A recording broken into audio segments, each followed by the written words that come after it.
So when I was 26 years old, my job was to brief John Major on every morning of the 1997 general election on the press. And I used to go into the apartment, which I later lived in, above No.10. And it was a kind of chintzy flat, had lots of pictures of the Majors and their children and so on. And the day before the election, I crept into the flat at 6 a.m. and it was all packed up.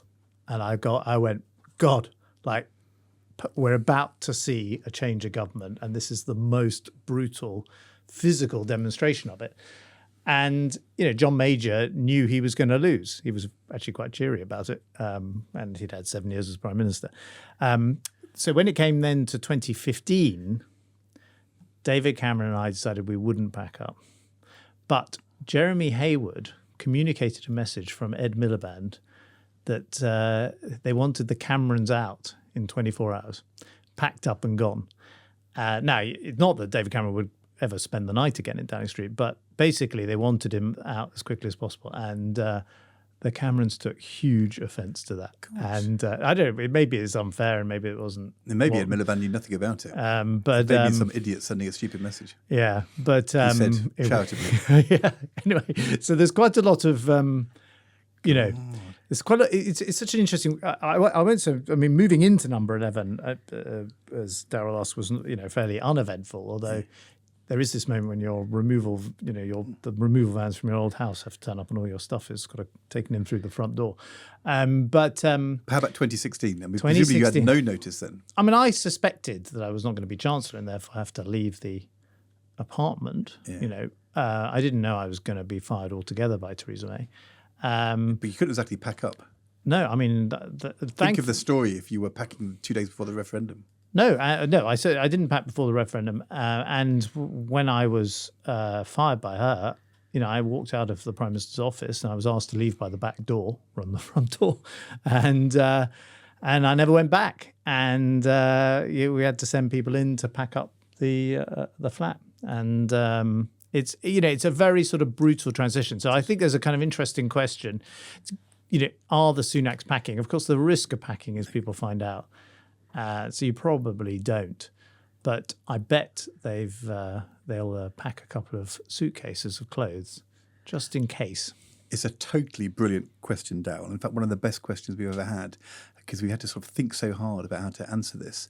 And there are kind of different examples. I mean, we're talking about the shock for you and David Cameron. Of course, in 2006-07, Tony Blair had months to prepare. He knew ages before he would stop being Prime Minister in that July. So they had plenty of time to prepare. And they went belt and braces. And so famously, there was a trampoline in the back garden played upon by, originally the Blair children and then by Gordon Brown's kids.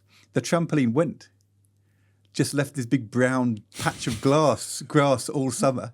I think the kids were already too old to go on anyway. But anyway, the Brown boys, your trampoline's gone, lads. And that was the end of it. So anyway, it's a harsh old world, politics. Where was their trampoline? Didn't the partying Boris Johnson lot break the children's swings in Downing Street? They did, but the trampoline had long gone, leaving a bare patch. But what they also did was they left lots of kind of boxes everywhere. And this is not just, of course, the Prime Minister, but lots of the staff move out.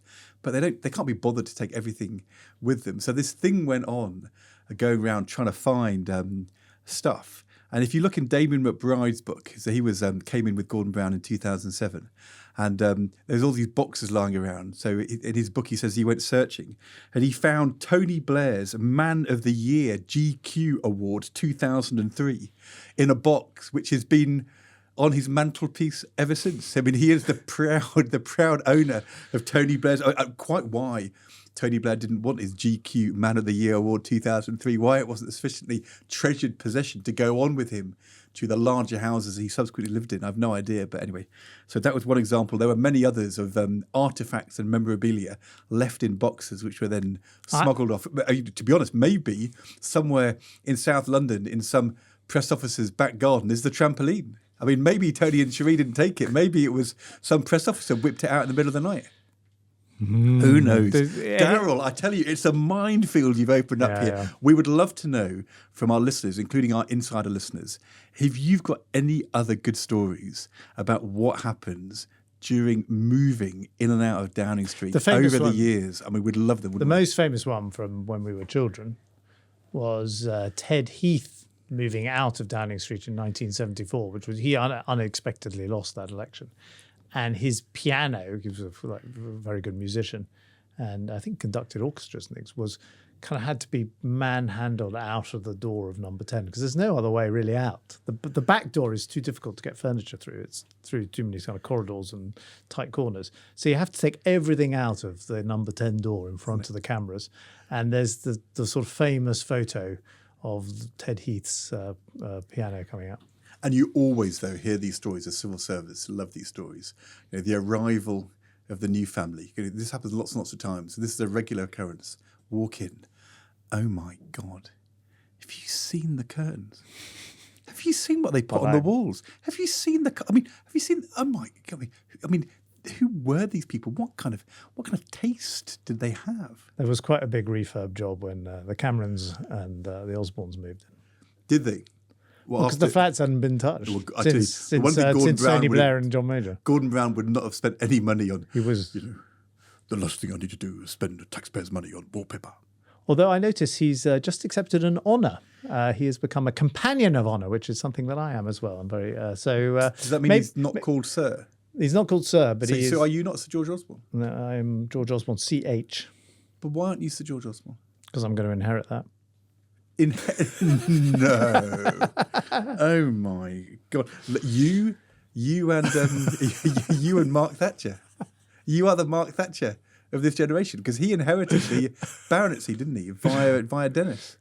Yes, he did. Yeah, but look, in no way. Mine's a bit older. In no way Providence. am I drawing. We talked in our last podcast about dodgy deals with the Saudis, but I'm not making any comparison. No, the class war is alive and well, isn't it, Ed?